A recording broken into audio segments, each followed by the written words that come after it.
Hi, I'm J-Fab from Street Performance out here at Bonneville Speed Week 2023.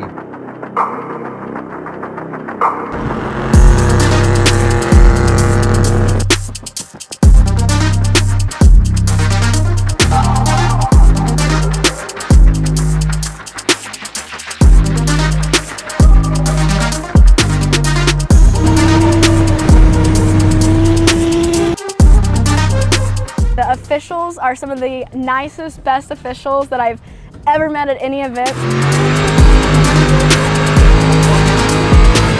Bonneville is an experience in itself. The mountains, the salt, and just the whole atmosphere of all the cars, it couldn't be any better.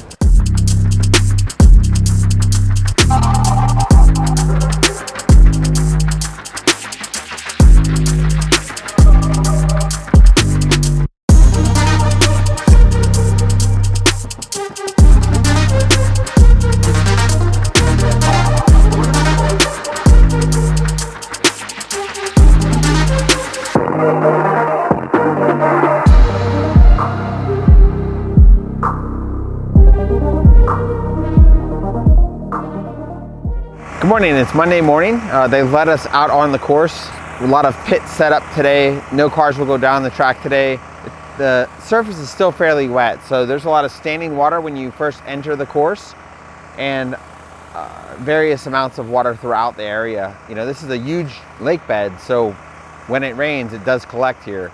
There's a lot of optimism. It's early in the week. We're hoping that the course can dry out and we can get some cars going on, and it won't be a perfect course, but we'd really like to do some racing. I woke up this morning and really just wanted to get in the car and make a rip. So trying to like keep my head up about it, but we are in some weather conditions. You know, last year it rained out completely, so we lost the opportunity to go down the course at all, and that was hard to swallow because everyone out here invests a lot of time just to get to the track and get an opportunity at going down the course. So everyone's in good spirits, but we're looking at this place and we're just hoping that Mother Nature can cook it up, dry it out, and we can get the racing. Hopefully, we're gonna get out on the course soon. We did go through tech. Tech is pretty intense out here at Bonneville. It's not like going to your local track where they may or may not look at things. Whenever they look at this car, they look at it like they've never seen it before, even though it's already passed tech multiple times. So you have to go over a lot of safety equipment, a lot of the ins and outs of the vehicle. They want to familiarize themselves with the vehicle. I think just in case they do have an incident on the course, the tech and safety crew know where to go to help fix things in the event that you have an accident or a fire. So pretty impressive tech crew, pretty impressive safety crew out here, like usual. So we're just kind of hanging out in the parking lot, got the panels off the car for tech, gonna change the oil. We are going to change to ethanol fuel. So we're gonna put some 1-ethanol R in it. We're gonna run on a soft fuel record instead of running on our gas record, and leave that gas record where it is for one of the other teammates to get in the car and drive the car. So be much easier on the engine, much easier to make the engine live with that alcohol-based fuel helping mitigate the heat that's building over this 4 or 5 mile course. So that's pretty exciting because I'd much rather be on alcohol or ethanol than gasoline. We also have Red Stauffer. He's out here in his little Datsun Z. Him and Mark Conti partner on that car, and Greg is out here with his Roadster. So we have a pretty good camp of cars to play with this week. 2JZ stuff, which is something I'm a big fan of. So we're gonna have some fun.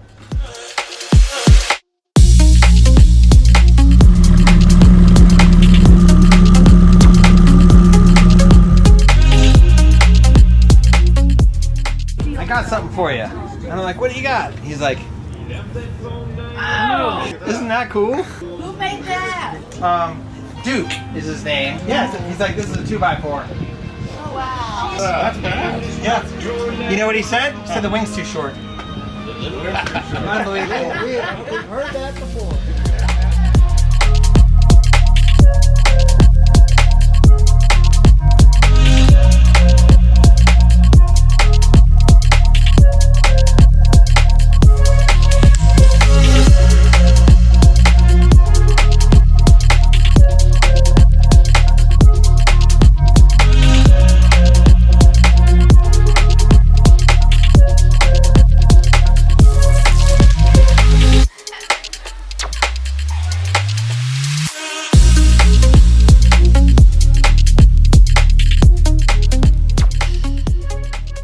Last night when we left the course, it looked a lot better. We had a lot of dry area ready to race on.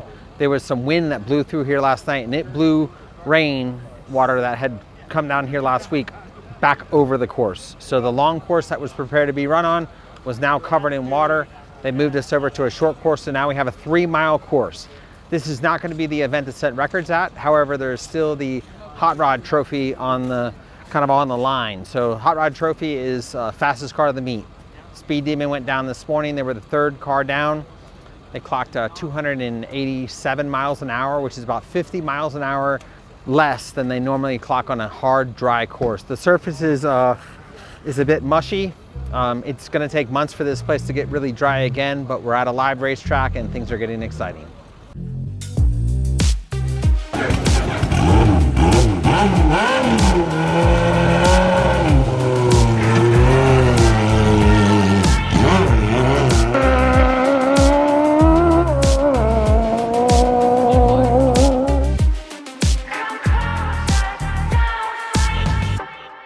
Behind me is the Caddy. So those of you that are Volkswagen fans, you recognize this as a Caddy. It's a 1.5 liter, turbocharged, Motec equipped. It's owned by Mike Mangeli. Keith Peterson drives it. Long-time Bonneville attendee. So if you look down the windshield, those are all the years that vehicle's been out here and been raced. Pretty awesome little vehicle. And they're about to send it down this 3-mile course.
Up and hit a cut in low gear, so we got wheel speed data, and it's fast. What do you want to know? Oh my god!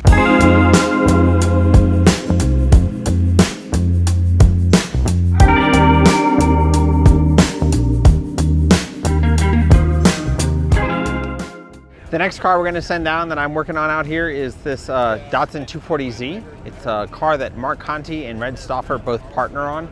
The car's been over 252 miles an hour out here and currently holds a record in the gas class. We're going to run it in the fuel class. Track's not great, but the fuel class record is pretty soft, and we're going to try to leave it soft. So this is 2JZ, 82 millimeter, V160 Toyota Super Trans, 9-inch Ford, Motec equipped. Should be a good ride.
watching speed out there. I had my foot buried, and I said, you know, well, now it's either going to take off or not. I'd let it go. And it went like 211, 212. I said, I'm not going to make it. I'm watching the marker, and I said, well, you guys don't go fail. Yeah.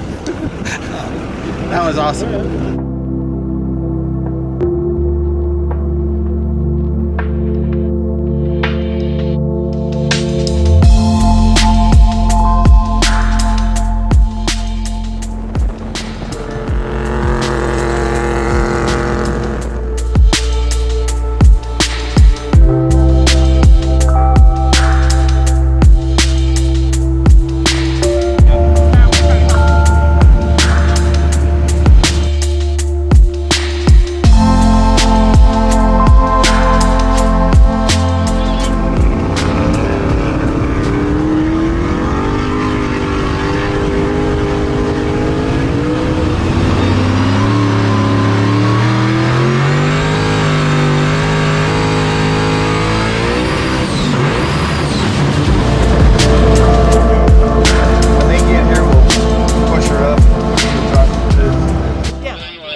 Everything right out here. It's amazing. I mean, whether it was a turn in, turn out, but for her to turn in like that and drop the stuff on the inside and not on her course, good on you, Alex. Yep.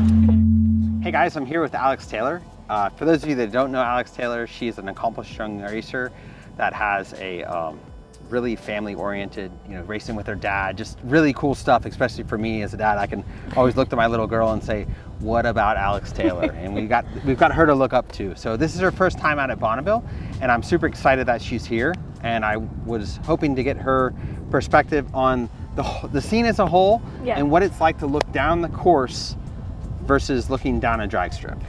So first of all, thank you. But second of all, so just as a whole, the first couple days when I got here, obviously it was rain, so nothing was happening. But I got to see and talk to so many people, and the crew that is here, the crowd is, I can't explain it. It's unmatched. Like, there's great people in drag racing, there's great people over there, but as a whole, there's so few bad apples. I haven't met a bad apple out here, like everybody, the officials are some of the nicest, best officials that I've ever met at any event. So overall, just, I'm addicted to it now. But as far as being on the course, my first time, I was really nervous. I knew I was keeping it between 125 and 149, and this is a brand new car to me, and I'm sitting there on the line, and all these nerves are going. But the second Jill sent me off, she does the whole visor down, course is yours. It was the coolest feeling. Yes. I was like, whoa. And the first pass, I didn't really get to take it all in, because I'm thinking about, how do I shift this? How do I do this? But everything's new. And then the second pass, it really soaked in, and you get out, and it's just like you're in the middle of nowhere. And it's just it's so cool. When you make your first perfect pass, and you get to spend a mile at 200, 250, 300 miles an hour, the headspace that you get into is hard to explain, but when you get to experience that, I want you to come tell me that you saw it. Oh my gosh. Because it's incredible. I haven't touched that high mile an hour yet, but yesterday, well, I guess today, I got my A license. So I averaged 226 on the second timed mile, and it was one of those, I'm like, I've been 200, I've done that, but holding it like you're saying, and hearing everything, it's like, I'm doing 200. I'm doing 200 miles an hour right now. I'm doing more than so. No, I can't even imagine once get to that 250, that 300 mark. It's amazing. It's incredible. I think for me, it's been really refreshing. I've had so many good conversations and talked to so many cool people. I've made friends out here, and for me, I love what I do. I love drag racing, but I love this too. It's a whole new thing to love. Can't not come back. I'm I gotta find a way. So no, I'm in it. I'm in it. So I hope to see you out here again. Absolutely. In 5 years and 10 years, and we can relish in the awesomeness that is Bonneville. That sounds great. Yeah. Thanks.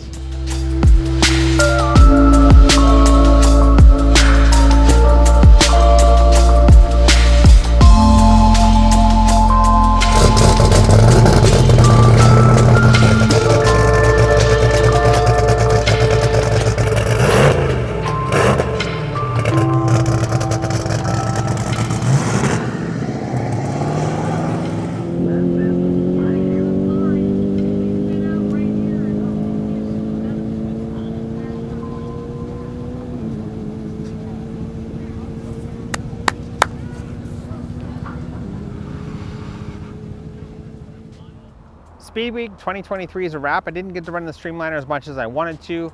We ran into a bushing failure on the front tire, which left the two front wheels not evenly supporting the weight of the vehicle, and that's a bit of a safety concern. So that car will have to be repaired and hopefully be back out here in about a month. We did get to have a little bit of fun with Red in the Datsun and get a new record in the Caddy truck. The officials did a really good job of giving us an opportunity to run. We did run on a short course, a 3-mile course, but still those guys really had a lot of work and were under a lot of stress to provide the racers with the opportunity to have some engines running and some laps down the salt. So overall, still a really rich experience. I urge you guys to come out and experience Bonneville. I think it's one of the neatest things that we can do in motorsports. It was also an honor to be recognized at the banquet ceremony as a new 300-mile-per-hour club member. That had been delayed since 2021, since last year there were just torrential rains and the event didn't happen at all, so the award ceremony was canceled. But it was cool to be in amongst a group of racers and be recognized for having an accomplishment that not a lot of people have done. Still have my eyes on that 400-mile-an-hour club, but it wasn't going to happen this week. Hopefully World Finals is a very fruitful event for us. And also a big thanks to the White Goose Bar crew, taking me under their wing, letting me come out here and have these awesome experiences. It's been the time of my life. Thanks very much for watching this video. I really appreciate all of you that come on this journey with me. It's been a really neat experience, and we'll see you next time. So we have a little bit of a delay with the weather while the track dries, so we're doing a little bit of exploring. And one of the major things that happened out of Wendover was the planes that bombed Japan flew out of the Air Force Base, basically across the highway from the track. And right now we're at a machine gun training facility. So during World War II, the best machine gun shooters were trained here. And there's a rail in the form of a triangle that a moving car would drive around on the inside of this berm with a target up in the air, and the men would learn to shoot a moving target with a machine gun. So some of the best shooters that came through World War II were trained right here. So pretty awesome. You know, just another little thing that's sprinkled into the area. So if you have some time to come out to Bonneville, add a little time to explore.